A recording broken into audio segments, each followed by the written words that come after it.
El viento helado de aquella mañana de noviembre cortaba la piel de Isabela como si fueran láminas de vidrio, pero el frío que sentía en el pecho era mucho más cortante que cualquier temperatura externa.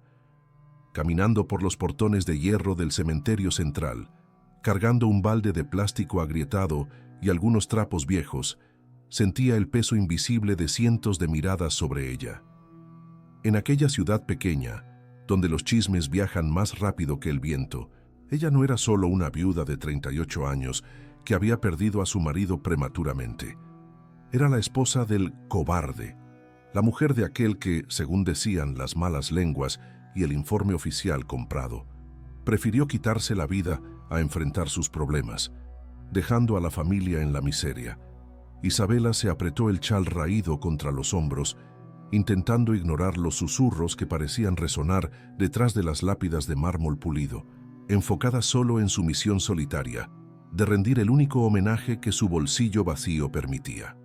La vida de Isabela se había puesto patas arriba en los últimos 12 meses, transformándose en una lucha diaria y humillante por la supervivencia.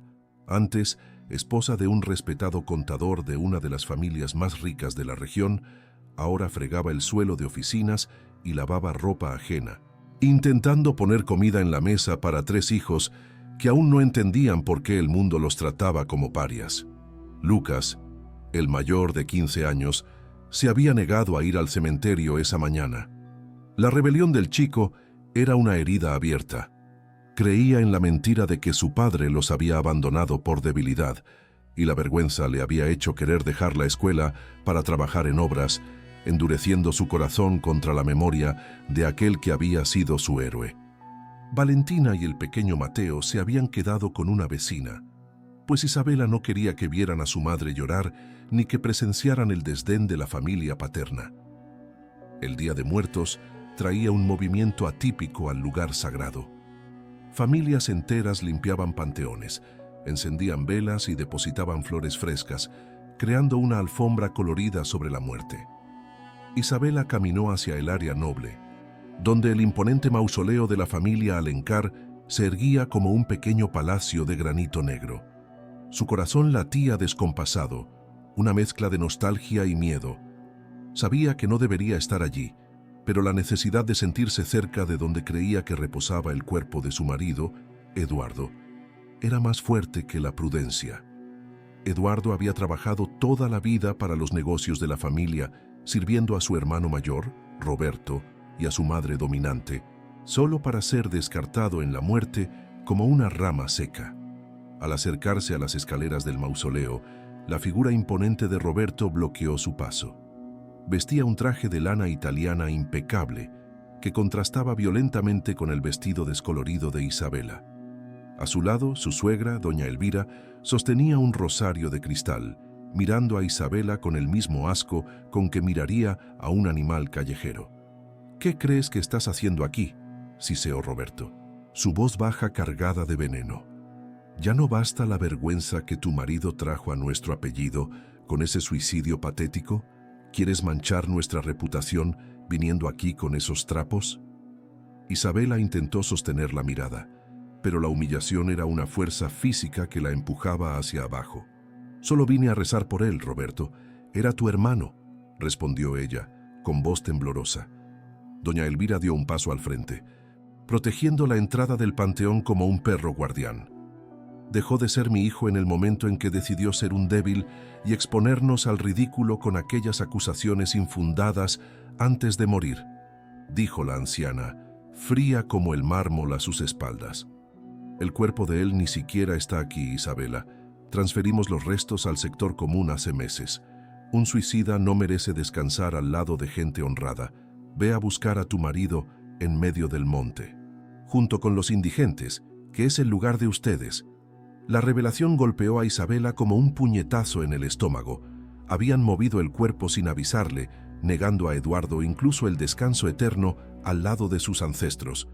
Expulsada y con las lágrimas quemándole el rostro, Isabela dio la espalda a la opulencia y caminó hacia el fondo del cementerio, hacia el sector conocido como el Valle de los Olvidados. Allí, la hierba era alta, el terreno irregular y enlodado, y las cruces de madera se pudrían bajo el sol y la lluvia. Era el lugar de los pobres, de los sin nombre y, ahora, del hombre que ella había amado toda la vida. La caminata parecía interminable, sus zapatos viejos hundiéndose en la tierra húmeda, mientras el cielo gris prometía una tormenta inminente. La crueldad de la familia Alencar no tenía límites. No bastaba con haber negado el seguro de vida alegando cláusulas de suicidio, dejándola en la miseria. Necesitaban borrar la memoria de Eduardo de la historia de la familia. Finalmente, la encontró. Era una tumba sencilla, casi escondida bajo la sombra de un ciprés antiguo. No había estatuas de ángeles ni jarrones de bronce. Había solo una lápida de piedra caliza barata, porosa y ya manchada de moho verde, que parecía haber sido colocada allí a las prisas y de mala gana. El nombre Eduardo Alencar estaba grabado de forma superficial, casi desapareciendo. A Isabela cayó de rodillas en el lodo, ignorando la suciedad que manchaba su ropa, y tocó la piedra fría. «Perdón, mi amor», sollozó. «Perdón por no haber podido protegerte, ni en vida ni en la muerte». El silencio del lugar era roto solo por el viento en las hojas, una respuesta muda a su dolor. Se quedó allí por un largo tiempo, llorando todas las lágrimas que había contenido frente a sus hijos y a los acreedores. Pero el llanto de una madre tiene un límite, pues la vida exige fuerza. Isabela se secó el rostro, respiró hondo y tomó su balde y los trapos. Si aquella piedra humilde era todo lo que Eduardo tenía, sería la piedra más limpia y cuidada de aquel cementerio. Mojó el paño en el agua que había traído y comenzó a fregar la superficie áspera, removiendo la capa de musgo y tierra que cubría las letras. Era un trabajo duro. La piedra era de mala calidad y la suciedad estaba impregnada en los poros. Mientras fregaba con vigor, sus dedos recorrieron las ranuras de las fechas grabadas justo debajo del nombre. Había algo extraño en la textura. Las letras del nombre parecían haber sido hechas por una máquina estándar, pero los números de la fecha de fallecimiento parecían más profundos, irregulares, como si hubieran sido tallados a mano por alguien con prisa o con mucha fuerza. Isabela acercó el rostro a la piedra, forzando la vista en la luz difusa de la mañana nublada. Sabía la fecha de memoria, aquella fecha maldita que asombraba sus pesadillas, 14 de octubre, el día en que la policía había llamado a su puerta. Pasó el paño una vez más, limpiando el último vestigio de lodo que cubría el día de la muerte. Se detuvo, con la mano congelada en el aire, el paño goteando agua sucia sobre sus zapatos. Su mente intentó procesar lo que sus ojos veían, buscando una lógica, un error de lectura, pero la piedra no mentía. Allí, grabado de forma tosca y bruta en la piedra caliza, no estaba el número 14. El primer número era claramente un 3, y el segundo, un 2. La inscripción decía, fallecido el 32 de octubre. Isabela parpadeó, confundida. ¿32? Octubre solo tiene 31 días. El corazón de Isabela comenzó a latir tan fuerte que parecía resonar en sus oídos, ahogando el sonido del viento. ¿Sería una broma de mal gusto de los sepultureros? ¿Un error grotesco de quien hizo la lápida? Pero entonces notó otro detalle. El año. El año no era el año pasado. Los números finales eran 19. Pero Eduardo había muerto en 2023. La fecha completa grabada en la piedra era 32-10-19. Aquello no era una fecha. Aquello no era un error. Eduardo era contador, un hombre meticuloso, obsesionado con los números y la precisión. Jamás permitiría un error, y el sepulturero jamás cometería 3 errores en la misma línea. Una certeza helada y eléctrica recorrió la espina dorsal de Isabela. Aquello no era una fecha de muerte. Aquello era un mensaje. Cuéntanos aquí en los comentarios si crees que nuestros seres queridos intentan comunicarse con nosotros y vamos a descubrir qué significan esos números. Aún arrodillada en el lodo, con las manos temblorosas trazando los contornos de aquellos números imposibles, Isabela sintió una ola de electricidad recorrer su cuerpo, disipando el frío de la mañana.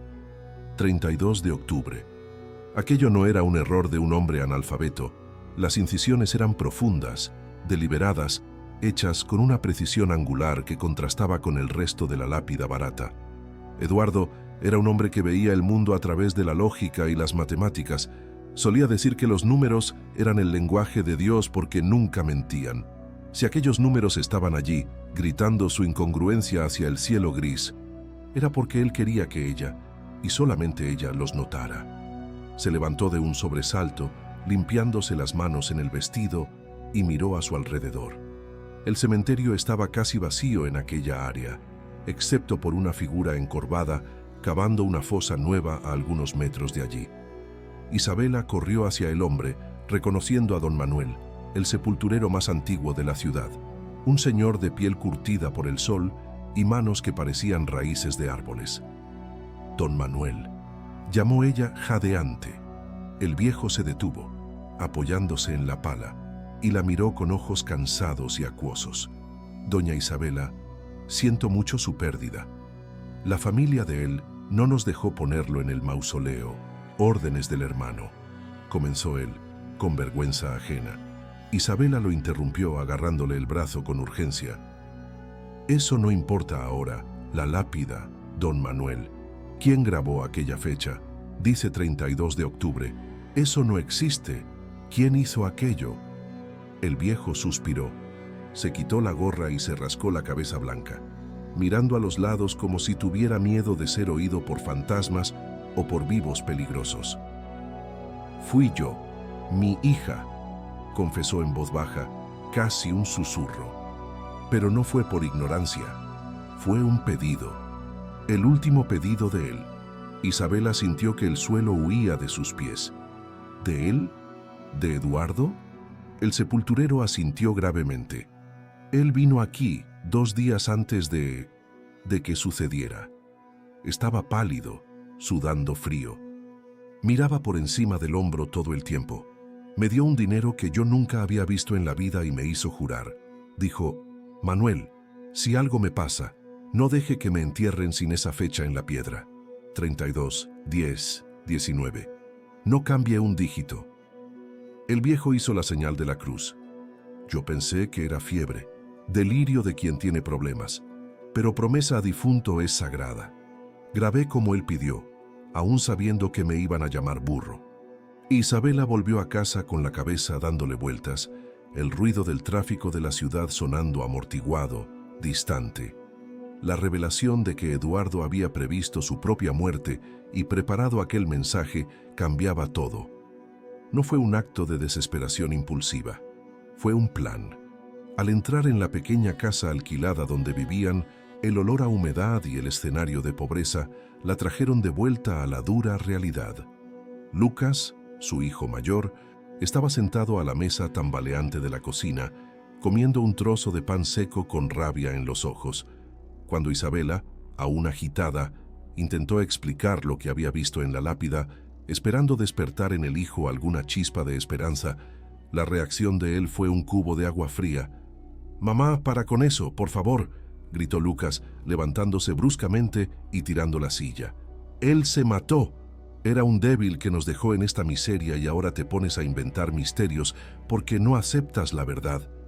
32 de octubre, debe ser porque estaba borracho o loco cuando encargó esa porquería, o el sepulturero es un idiota. No existe código, mamá. Solo existimos nosotros aquí pasando hambre mientras la abuela y el tío Roberto viven en el lujo». El chico salió dando un portazo en el cuarto y el sonido del llanto ahogado de él atravesó la pared fina. Isabela sintió el corazón partirse, pero no retrocedió. La rebelión de Lucas era la prueba de que ella necesitaba descubrir la verdad, no solo para limpiar el nombre de su marido, sino para salvar el alma de su hijo. La noche cayó pesada y sin estrellas. Isabela puso a los niños menores a dormir y se sentó en la sala, iluminada solo por la luz amarilla de una lámpara vieja. Delante de ella, en un trozo de papel de envolver, había escrito los números: 32, 10, 19. Los miraba como si fueran jeroglíficos. 32 no podía ser día. 10 era octubre, o sería otra cosa. 19 el año, pero 19 ¿de qué siglo? Eduardo adoraba los enigmas, adoraba los mapas. Trabajaba con contabilidad, pero su pasión secreta era la topografía de la región. Conocía cada hacienda, cada arroyo, cada límite de tierra. Piensa como él, Isabela, se susurró a sí misma. Piensa como el hombre que te amaba. Fue entonces que la memoria la golpeó, suave y dolorosa. Años atrás, en un picnic, Eduardo le había enseñado a leer las coordenadas en los hitos de piedra de las haciendas antiguas. Latitud y longitud son como la dirección que Dios le dio a la tierra, había dicho riendo. Ella corrió hasta el armario donde guardaba una caja de cartón con las pocas pertenencias personales que la familia rica le había permitido llevarse de la oficina de él. Eran cosas sin valor. Reglas, compases y mapas antiguos de la región, oliendo a papel envejecido y tabaco. Extendió un gran mapa topográfico del municipio sobre la mesa, alisando los pliegues con cuidado reverente. Imagen de Topographic Map with Grid Coordinates, Getty Images. El mapa era detallado, dividido en cuadrantes numerados. Isabela buscó por los márgenes. Las coordenadas geográficas estándar no coincidían con el 32, pero había un sistema de numeración local, usado para registros rurales antiguos, los polígonos agrarios. Siguió la línea del sector 32 con el dedo índice, sintiendo el corazón acelerarse. Después, bajó hasta la intersección con la línea 10. El punto de encuentro caía en un área remota, lejos del centro urbano. ¿Pero qué significaba el 19? Tomó una lupa agrietada que estaba en la caja y observó el lugar exacto en el mapa. Dentro del cuadrante 32-10 había pequeños lotes numerados. Buscó el lote 19. Cuando su dedo se detuvo sobre el pequeño cuadrado dibujado en el papel, Isabela soltó el aire que ni se había dado cuenta de que estaba conteniendo. El lote 19 no era un lugar desconocido. El mapa traía la anotación en letra cursiva minúscula. Rancho Las Lilas. Era la vieja casa de campo de su abuela materna, una propiedad que había estado en la familia de Isabela por generaciones, pero que ahora no pasaba de ser una ruina de madera y piedra, abandonada hace años porque no tenían dinero para reformarla. A Eduardo siempre le había gustado aquel lugar. Decía que tenía una paz antigua.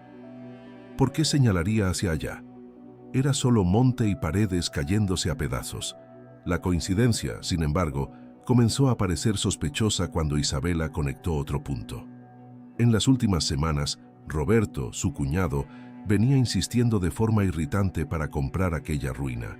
Decía que era caridad, que quería ayudar a Isabela a tener algún dinero rápido, ofreciendo una cantidad irrisoria por el terreno, alegando que la tierra no valía nada y que la casa era un peligro que necesitaba ser demolido. Isabela siempre había rechazado por valor sentimental, pero la insistencia de él ahora sonaba como una alarma en su mente. Si Eduardo apuntó hacia allá y Roberto quería comprar allá, entonces allá no era solo una ruina, era el escondite de algo. Si ya sentiste que alguien intentaba engañarte con un negocio que parecía demasiado bueno para ser verdad, comenta aquí abajo, yo sí, y vamos a ver qué está tramando Roberto. A la mañana siguiente, la confirmación de sus sospechas llegó golpeando a la puerta. Isabela apenas había servido el café aguado para los niños cuando oyó golpes fuertes y autoritarios. Al abrir, encontró a Roberto parado en la acera, flanqueado por un hombre de traje gris que sostenía un maletín de cuero. El cuñado sonrió, esa sonrisa de tiburón que no llegaba a los ojos fríos. «Buenos días, querida Isabela», dijo, invadiendo su espacio personal. «Traje a mi abogado. Decidí aumentar la oferta por el rancho Las Lilas. Me siento generoso hoy y quiero resolver esto ahora. Firma la venta y tendrás dinero para alimentar a esos niños por un año». La audacia de él hizo hervir la sangre de Isabela. Miró el maletín, luego el rostro presuntuoso de Roberto. Ahora, con el código de la lápida en mente, la generosidad de él apestaba a desesperación. «¿Por qué la prisa, Roberto?», preguntó ella, cruzando los brazos para esconder que sus manos temblaban. Es solo un pedazo de monte con una casa cayéndose. ¿Por qué quieres tanto ese lugar? La sonrisa de Roberto vaciló por un milisegundo. Una falla en la máscara. Es un proyecto de expansión de la empresa, Isabela. Una cuestión técnica. Pero mi paciencia tiene límites. Tú necesitas dinero, yo tengo dinero. Es simple. No está a la venta, dijo Isabela, con una firmeza que la sorprendió a sí misma. Aquella casa era de mi abuela. Y si a Eduardo le gustaba ese lugar, debe tener un motivo. No voy a vender. La atmósfera en la sala cambió instantáneamente. La temperatura pareció caer 10 grados. Roberto dio un paso al frente, invadiendo la casa, acorralando a Isabela contra la pared del pasillo. El abogado retrocedió incómodo, pero Roberto estaba enfocado. Su rostro se puso rojo y la voz de buen samaritano desapareció, sustituida por un gruñido amenazador. «Escucha bien, ingrata», siseó, el olor a colonia cara mezclado con aliento de café fuerte. «Estoy intentando ser bueno, pero si continúas con esta terquedad estúpida, voy a acabar con lo poco que tienes. Voy a alegar que eres incapaz de criar a esos niños en la miseria. Voy a quitarte la custodia de Lucas, de Valentina y de Mateo. Voy a ponerlos en un internado lejos de ti. Firma el maldito papel o nunca más verás a tus hijos». La amenaza flotó en el aire como una hoja afilada. Isabela sintió el terror paralizante de cualquier madre ante la pérdida de sus hijos, pero, paradójicamente, la violencia de la reacción de Roberto confirmó todo. El secreto de Eduardo. El verdadero motivo de su muerte. Estaba escondido en las tablas podridas del rancho Las Lilas. La amenaza de Roberto aún resonaba en la sala minúscula como el sonido de un trueno que se niega a irse. Pero en vez de paralizar a Isabela, el miedo encendió en ella un instinto de supervivencia primitivo y feroz. Tan pronto como el cuñado y su abogado entraron al coche de lujo y arrancaron, dejando atrás solo el polvo y el olor a peligro, Isabela corrió a cerrar la puerta y se volvió hacia sus hijos con una determinación que nunca habían visto en ella. No había tiempo para explicaciones detalladas o para llorar. Si Roberto estaba dispuesto a usar la custodia de los niños como moneda de cambio, significaba que lo que fuera que estuviese escondido en el rancho Las Lilas era lo suficientemente valioso para justificar la destrucción de una familia. «Tomen sus cosas, ahora», ordenó, lanzando algunas herramientas de su marido, un destornillador, una pequeña palanqueta y linternas, dentro de una mochila vieja. «Vamos a hacer un picnic en casa de la abuela». El viaje hasta el rancho fue tenso y silencioso. El viejo coche de Isabela gemía en cada curva del camino de tierra lleno de baches, levantando nubes de polvo rojo que cubrían el vidrio trasero, impidiéndole ver si estaban siendo seguidos. Lucas iba en el asiento delantero, con los brazos cruzados y la mandíbula trabada, mirando el paisaje rural con desdén, pero había una tensión en sus hombros que denunciaba su preocupación. Creía que su madre estaba teniendo un colapso nervioso, persiguiendo fantasmas basada en números en una lápida, pero el miedo que vio en los ojos de ella ante el tío Roberto lo mantenía callado. Valentina y Mateo, en el asiento trasero, sentían la electricidad en el aire y sostenían sus juguetes con fuerza, como si fueran amuletos de protección. El rancho Las Lilas quedaba en un área aislada, rodeada por eucaliptos gigantes que se mecían con el viento, creando sombras largas y danzantes sobre el camino. Cuando la casa finalmente apareció entre los árboles, el corazón de Isabela se apretó. El lugar, que en su infancia había sido un refugio de verano lleno de risas y olor a pastel de maíz, era ahora un esqueleto triste de madera y piedra. El techo cedía en algunos puntos, las ventanas estaban sin vidrio, pareciendo cuencas vacías de una calavera, y la maleza crecía alta, intentando tragarse el porche. Era el escenario perfecto para esconder un secreto o un cuerpo. Isabela estacionó el coche detrás de un granero en ruinas, intentando esconderlo del camino principal, y condujo a los niños hacia adentro de la casa. El aire allí dentro estaba viciado, oliendo a madera podrida, nidos de ratas y abandono. El suelo crujía fuerte a cada paso, un sonido que parecía una alarma denunciando su presencia.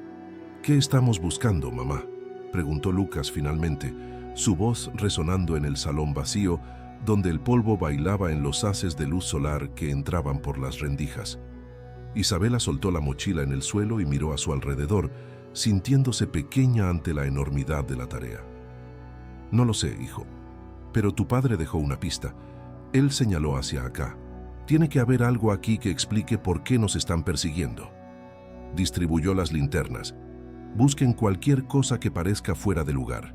Una pared falsa, una tabla suelta, una caja, cualquier cosa que papá pueda haber dejado». Lucas bufó, pero tomó la linterna. Por primera vez, decidió jugar el juego de su madre, tal vez para probar que ella estaba equivocada, o tal vez porque, en el fondo, desesperadamente quería que ella tuviera razón. La búsqueda comenzó frenética y torpe.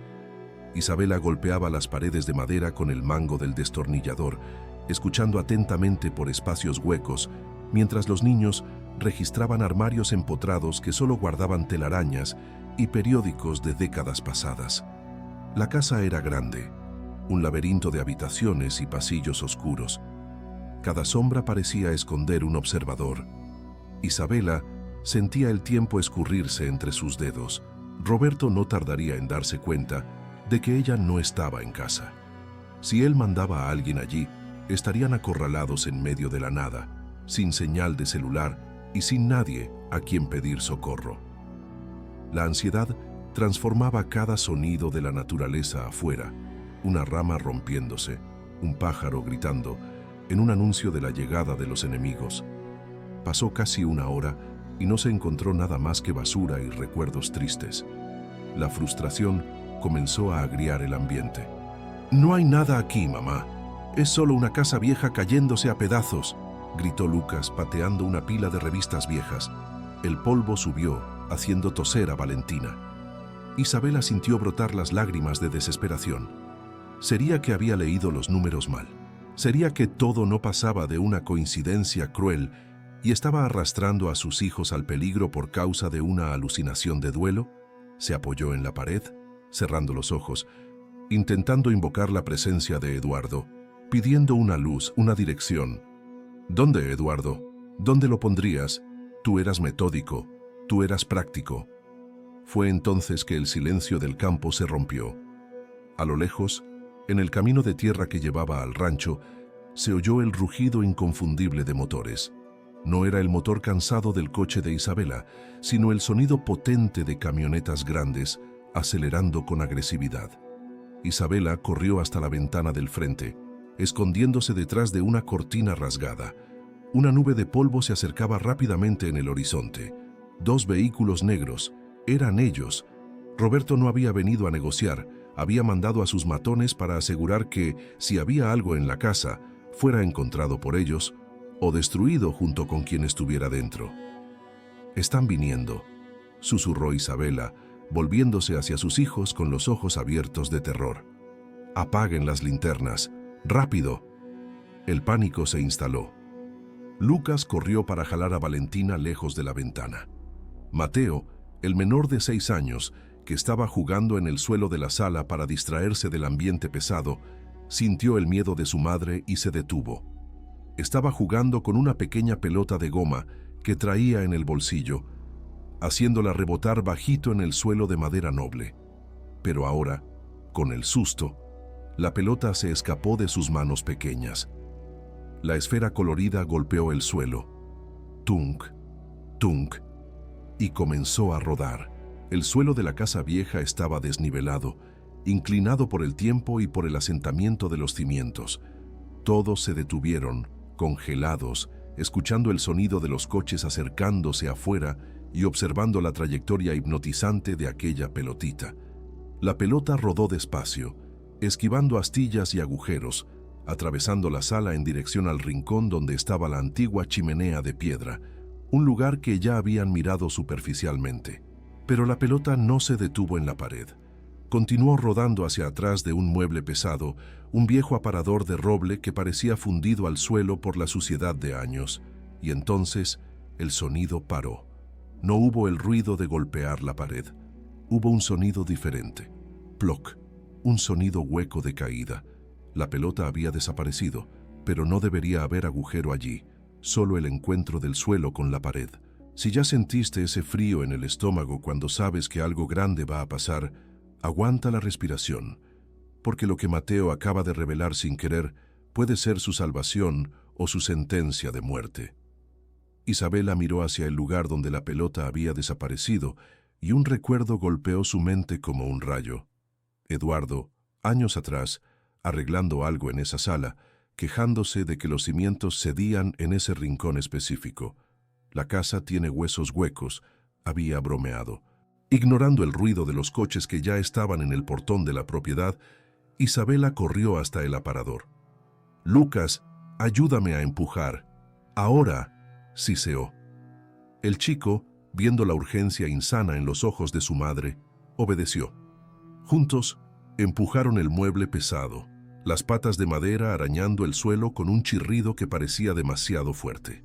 Detrás del mueble, el suelo no estaba podrido, pero había una tabla ancha que parecía suelta. La pelota de Mateo había caído por una rendija ancha entre esa tabla y el rodapié. Isabela se arrodilló y metió los dedos en la rendija, jalando con toda la fuerza que la desesperación le daba. La madera gimió y cedió. No estaba clavada, era una tapa disfrazada. Al remover la tabla, un espacio oscuro entre las vigas de los cimientos se reveló. Isabela encendió la linterna nuevamente, protegiendo la luz con la mano para no ser vista desde fuera. Allí abajo, anidada en el espacio entre el piso y la tierra apisonada, cubierta de telarañas pero intacta, estaba una caja metálica negra, del tipo usado para guardar munición o herramientas de precisión. Estaba sujeta a una de las vigas con abrazaderas de acero nuevas, brillantes, que contrastaban con el óxido de la casa. No era algo antiguo de la abuela, era reciente, era de Eduardo. Isabela sintió una ola de triunfo y náusea al mismo tiempo. Estiró el brazo para alcanzar el asa de la caja. Afuera, el sonido de frenazos bruscos y puertas golpeándose violentamente rasgó el aire. Voces gruesas gritaban órdenes. «Rodeen la casa, verifiquen el fondo, el coche de ella está allí atrás». Pasos pesados aplastaron la grava de la entrada y comenzaron a subir los escalones del porche de madera, haciendo vibrar la estructura entera. Estaban a segundos de derribar la puerta. Isabela agarró el asa fría de la caja metálica y tiró, pero el peso era sorprendente. «Lucas, la palanqueta», susurró desesperada. Habían encontrado el tesoro, pero ahora estaban acorralados como ratas en una trampa, con la prueba que podría destruir a Roberto en sus manos y los matones de él a solo una puerta de madera podrida de distancia. La puerta del frente de la casa se estremeció violentamente bajo el impacto de una patada, esparciendo astillas de madera vieja por el pasillo y haciendo gemir la estructura entera como un animal herido.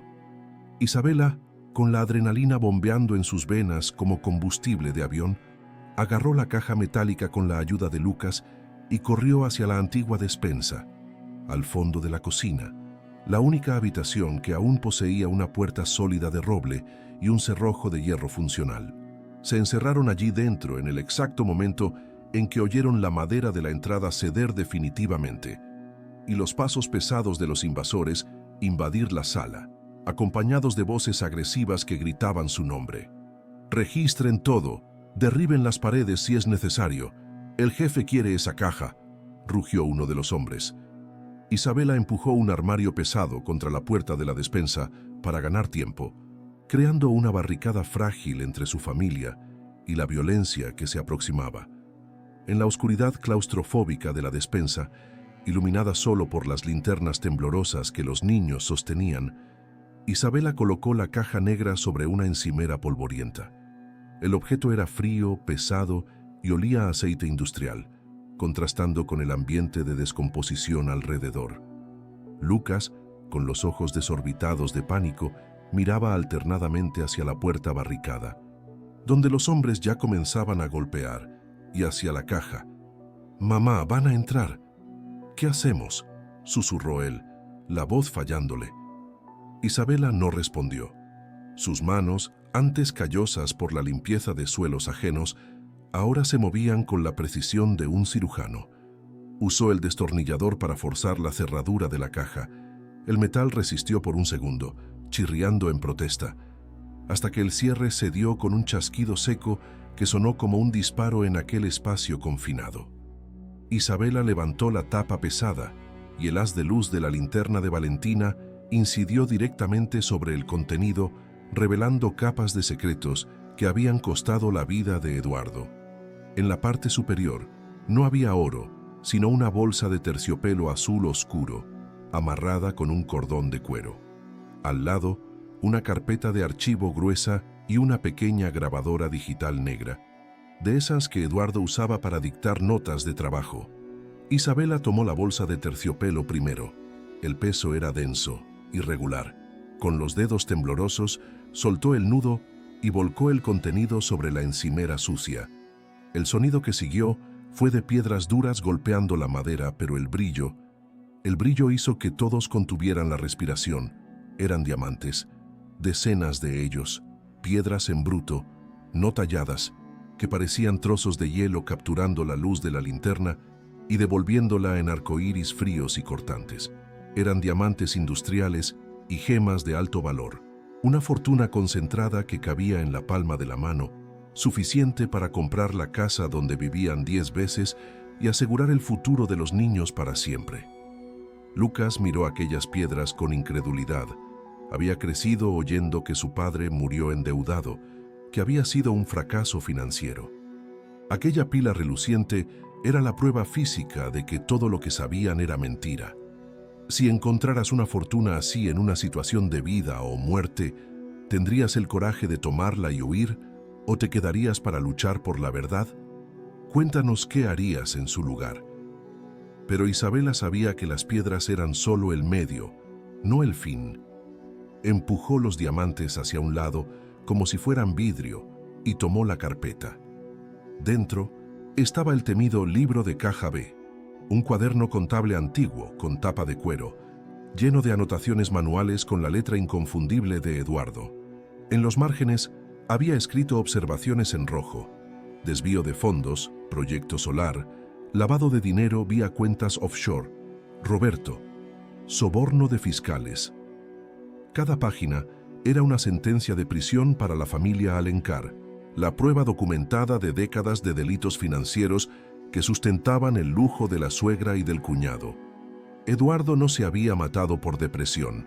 Había sido eliminado porque era el único hombre honesto en un nido de víboras y tenía las pruebas para derribarlos. Sin embargo, el golpe final, aquel que haría sangrar y sanar el corazón de Isabela al mismo tiempo, estaba en la pequeña grabadora digital. Tomó el aparato, viendo que la batería aún tenía un resto de carga. Una luz roja parpadeando débilmente como un último suspiro de vida. Apretó el botón play. El zumbido estático llenó la pequeña despensa, ahogando los gritos y las patadas en la puerta afuera.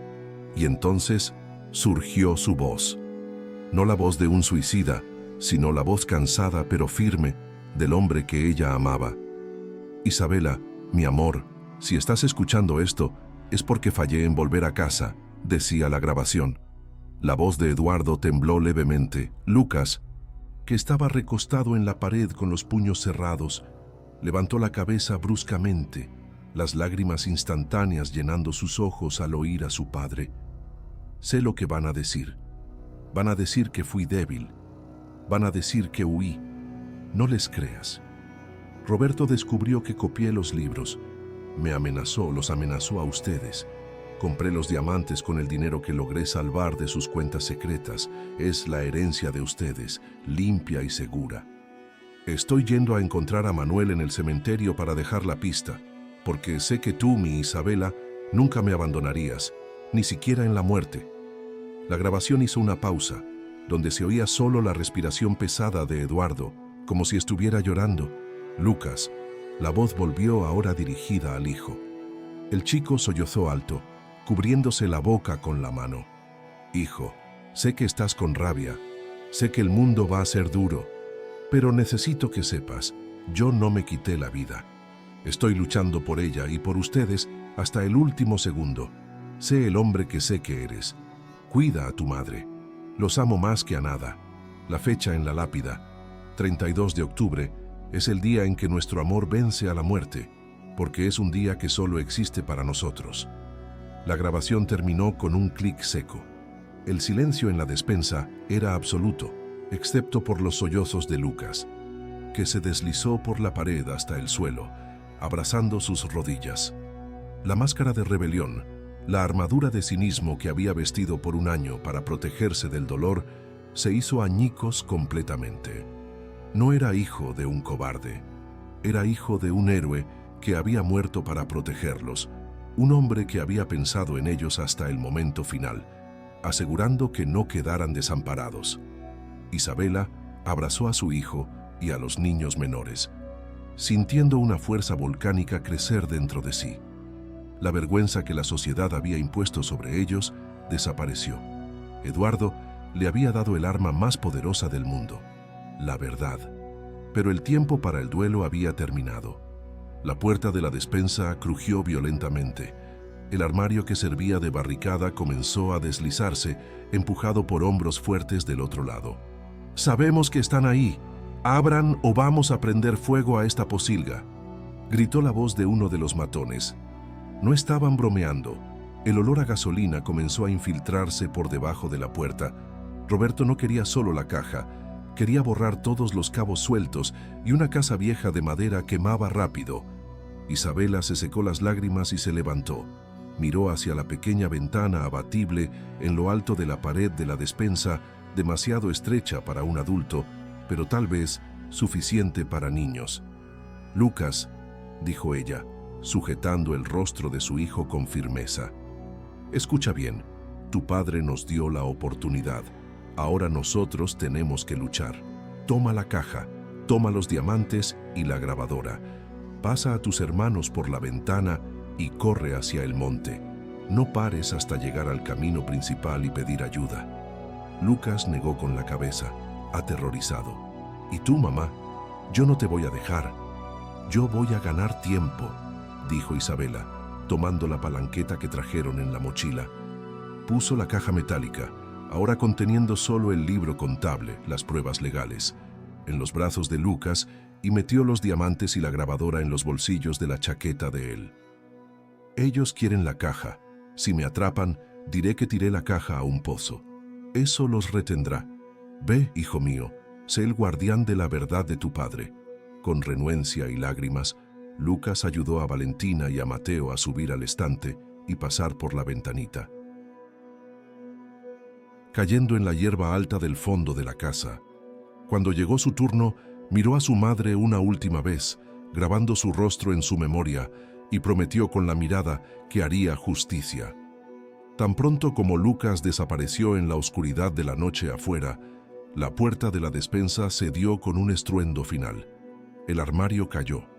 La luz fuerte de las linternas tácticas de los invasores cegó a Isabela, que estaba parada en medio de la habitación pequeña, sosteniendo la palanqueta como si fuera una espada, sola, pero con el alma de un ejército entero. «¿Dónde está la caja, viuda?», gruñó el hombre que entró primero, un gigante con una cicatriz en el rostro, apuntándole con un arma. Isabela levantó la barbilla, desafiante, sintiendo el espíritu de Eduardo a su lado. No tenía la caja, pero tenía la certeza de que sus hijos estaban corriendo libres con la verdad en el bolsillo. «Llegaron demasiado tarde», dijo ella, con una sonrisa fría que hizo dudar al bandido. El correo ya partió. El hombre con la cicatriz agarró a Isabela por el brazo con una fuerza brutal, torciéndolo hacia atrás mientras la empujaba fuera de la despensa, directo a la sala principal, donde el polvo y el olor a gasolina ahora sofocaban el aire. «La viuda está limpia, jefe. La caja desapareció», gritó el matón a la silueta que esperaba en el porche, recortada contra la luz de los faros de los coches. Roberto entró en la casa caminando sobre los escombros de la puerta derribada, su traje caro, pareciendo fuera de lugar en aquel escenario de destrucción. Miró a Isabela con una mezcla de odio e incredulidad.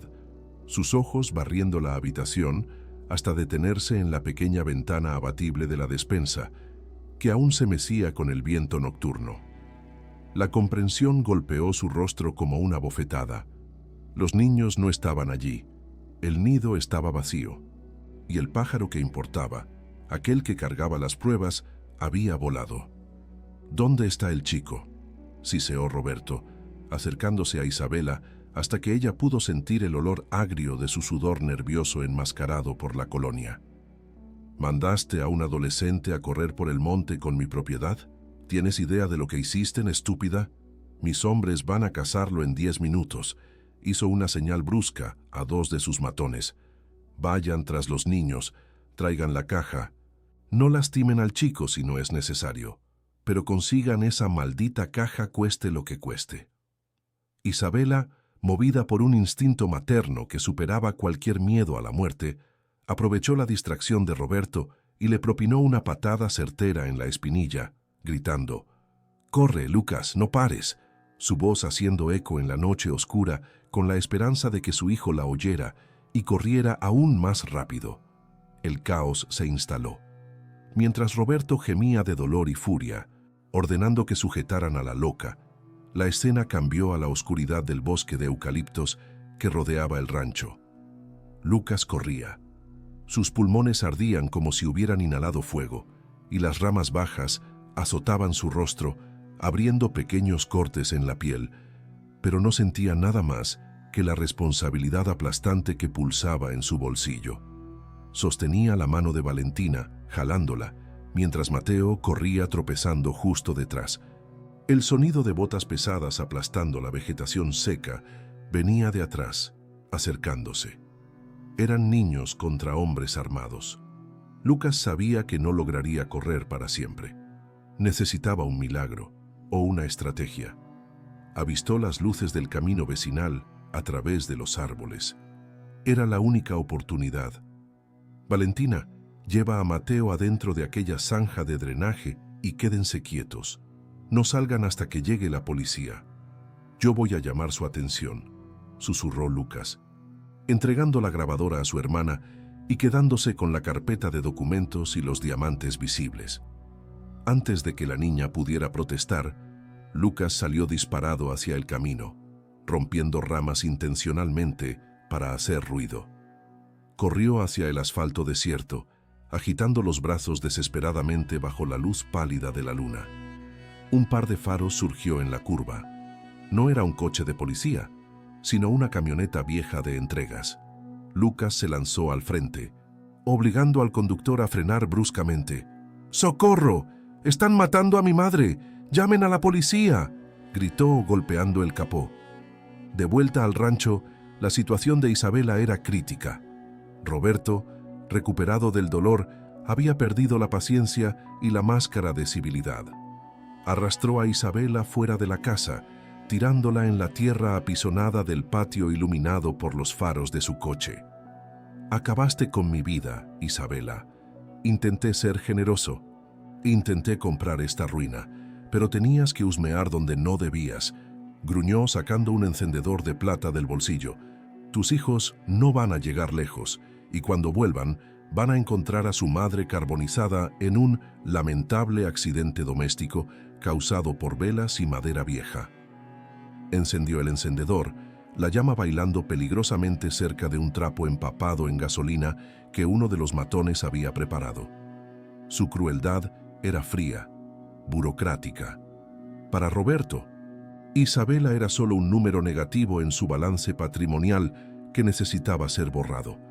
Isabela, tirada en la tierra, miró a su cuñado y comenzó a reír. Fue una risa ronca, rota, que hizo que Roberto se detuviera. «¿De qué te ríes, loca?», preguntó él. «Me río de ti, Roberto», dijo ella, levantándose sobre los codos, el rostro sucio de tierra y sangre, pero los ojos brillando con triunfo. «Crees que eres el dueño del mundo, pero eres solo un ladrón de traje. Eduardo siempre dijo que eras descuidado. ¿Olvidaste que el celular tiene señal en el camino? Lucas no está corriendo para esconderse. Está corriendo hacia la comisaría. El farol de Isabela era arriesgado. Ella no sabía si su hijo lo había logrado. pero plantó la semilla de la duda. Roberto miró hacia el camino oscuro, el encendedor temblando en su mano, y entonces el sonido más bonito del mundo rompió la noche. Sirenas, no una, sino varias, el aullido agudo y creciente que anunciaba la ley. Luces azules y rojas comenzaron a pintar las copas de los árboles en la entrada del rancho. Los matones que estaban en el bosque volvieron corriendo, pálidos. «Jefe, es la policía, y hay prensa. Vimos una furgoneta de reportajes», gritó uno de ellos. El conductor de la camioneta que Lucas había parado no era un simple repartidor. Era el transporte de equipos de un equipo de TV local que volvía de una cobertura en la ciudad vecina. Lucas había parado lo correcto en el momento correcto. Roberto entró en pánico. «Suban a los coches, salgamos de aquí», gritó apagando el encendedor, pero era demasiado tarde. Patrullas bloquearon la salida, los neumáticos chirriando en la grava. Policías bajaron con armas en mano, iluminando la escena dantesca. La casa oliendo a gasolina, la viuda tirada en el suelo y el empresario rico con cara de culpable. Lucas saltó de la furgoneta de TV, seguido por un reportero con la cámara encendida, filmando todo en vivo. El niño corrió hacia su madre, abrazándola con fuerza, mientras los policías rodeaban a Roberto y a sus hombres. «Mamá, ¿estás bien?», lloró Lucas. Isabela abrazó a su hijo, sintiendo su corazón latir contra el suyo. «Estamos a salvo. Mi amor, estamos a salvo». Pero Roberto, siendo la serpiente que era, intentó una última carta. Levantó las manos, poniendo su mejor expresión de víctima ultrajada. «Oficiales, gracias a Dios que llegaron», dijo, con la voz quebrada de falsa preocupación. «Esta mujer, mi cuñada, se volvió loca, secuestró a los niños y vino para acá. Estaba amenazando con prender fuego a la casa. Vine a intentar salvarla, pero es peligrosa. Robó documentos de la empresa de la familia, está delirando». Su habilidad para mentir era tan natural que los policías dudaron, mirando de Roberto, el hombre respetable, a Isabela, la mujer sucia y aparentemente histérica. El reportero acercó el micrófono y la duda flotó en el aire. La injusticia estaba a punto de vencer una vez más por la fuerza de las apariencias. Si ya viste a la mentira intentar callar la verdad, sabes la rabia que da, pero hoy no. Isabela se soltó del abrazo de su hijo y se puso de pie. No gritó, no argumentó, solo extendió la mano hacia Valentina, que había surgido de la zanja con la pequeña grabadora negra. «Muéstrales, hijo», dijo Isabela. Lucas tomó el aparato de las manos de su hermana. Ante las cámaras, los policías y el silencio tenso que se formó, apretó el play y subió el volumen al máximo. La voz de Eduardo cortó la noche, clara e innegable. «Roberto descubrió que copié los libros. Me amenazó. Yo no me quité la vida. Roberto está lavando dinero del tráfico a través de la constructora. Si aparezco muerto, fue él». El rostro de Roberto perdió todo el color.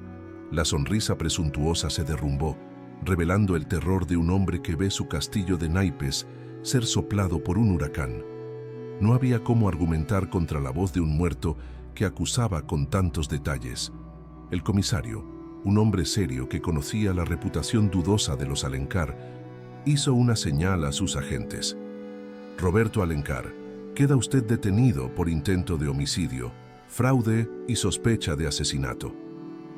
El sonido de las esposas cerrándose en las muñecas de Roberto fue aplaudido no solo por el equipo de TV, sino que parecía ser aplaudido por los propios árboles y piedras del rancho. Mientras era empujado dentro de la patrulla, gritando por sus abogados, Isabela miró al cielo nocturno. La justicia, finalmente, tenía un nombre, y no era el de un suicida.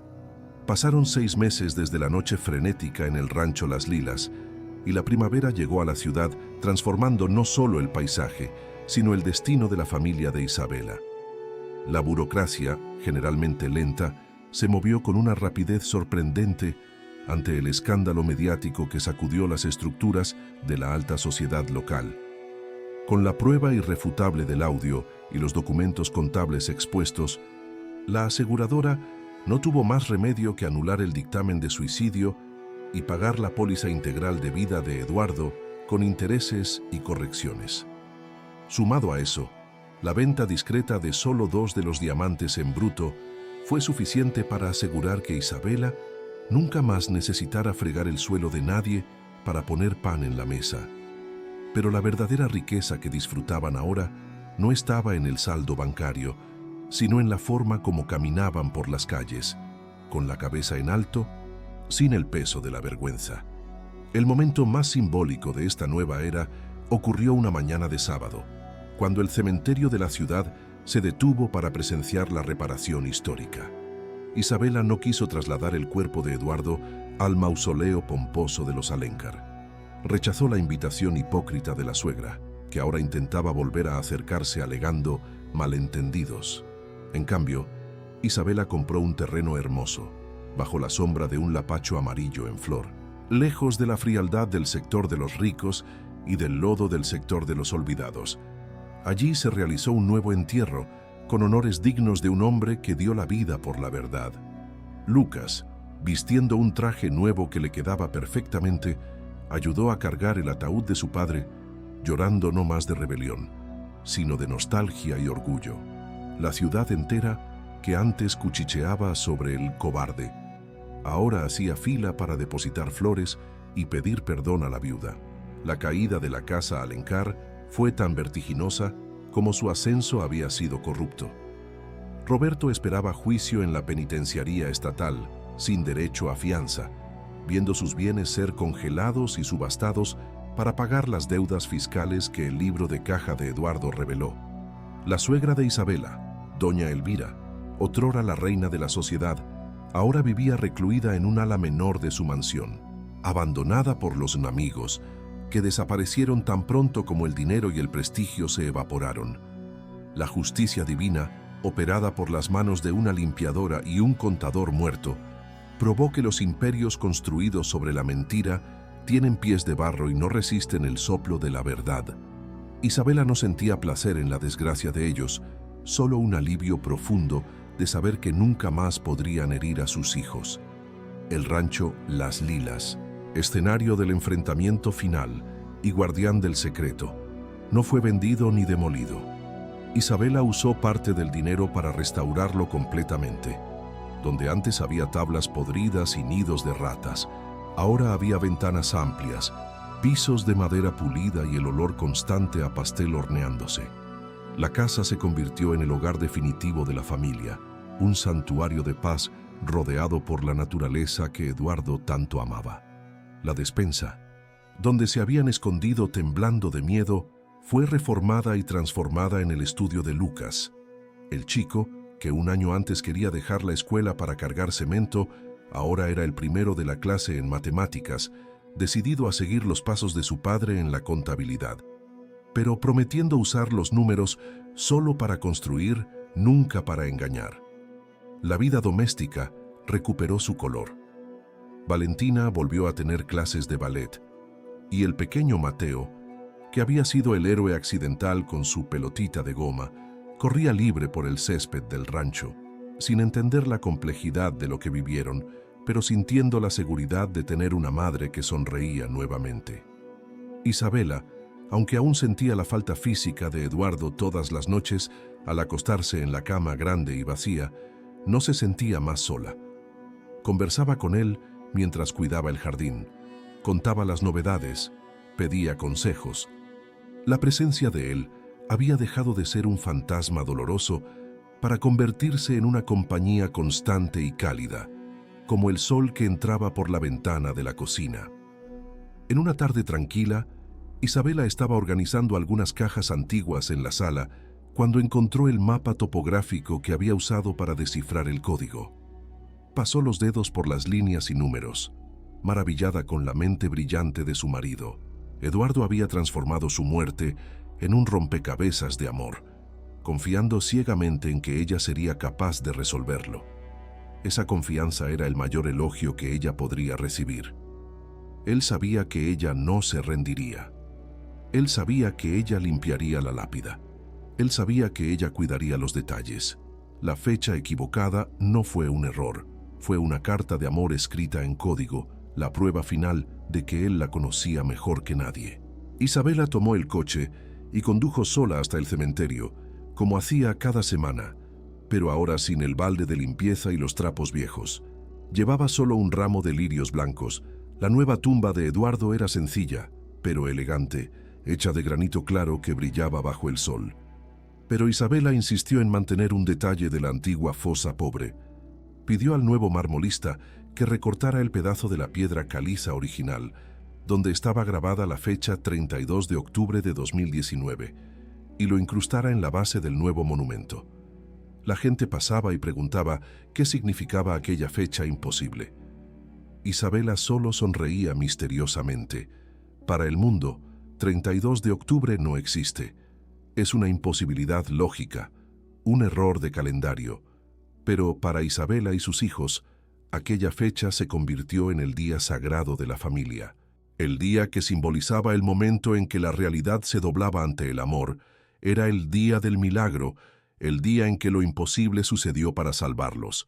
Mantener la fecha allí era un recordatorio eterno de que las reglas del mundo no se aplican cuando la fuerza que nos mueve es la verdad.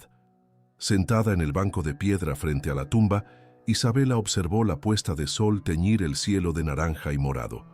Respiró hondo, sintiendo el aire puro llenar sus pulmones, libre del peso de la opresión. Había vencido, no por la fuerza bruta, sino por la persistencia y por la fe en la honra del hombre que amaba. Miró la inscripción en la piedra y sintió una paz absoluta. La jornada de dolor había terminado y una nueva vida, construida sobre la roca sólida de la integridad, estaba apenas comenzando. Muchas veces pasamos la vida creyendo que los errores son solo fallas o descuidos del destino, pero la historia de Isabela nos prueba que, a veces, un error es solo la manera que Dios encuentra para llamar nuestra atención hacia una verdad que necesita ser descubierta.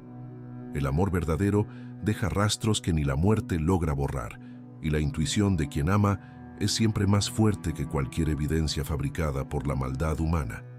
Si Isabela hubiera aceptado la versión oficial e ignorado aquel detalle en la piedra fría, la justicia jamás se habría hecho.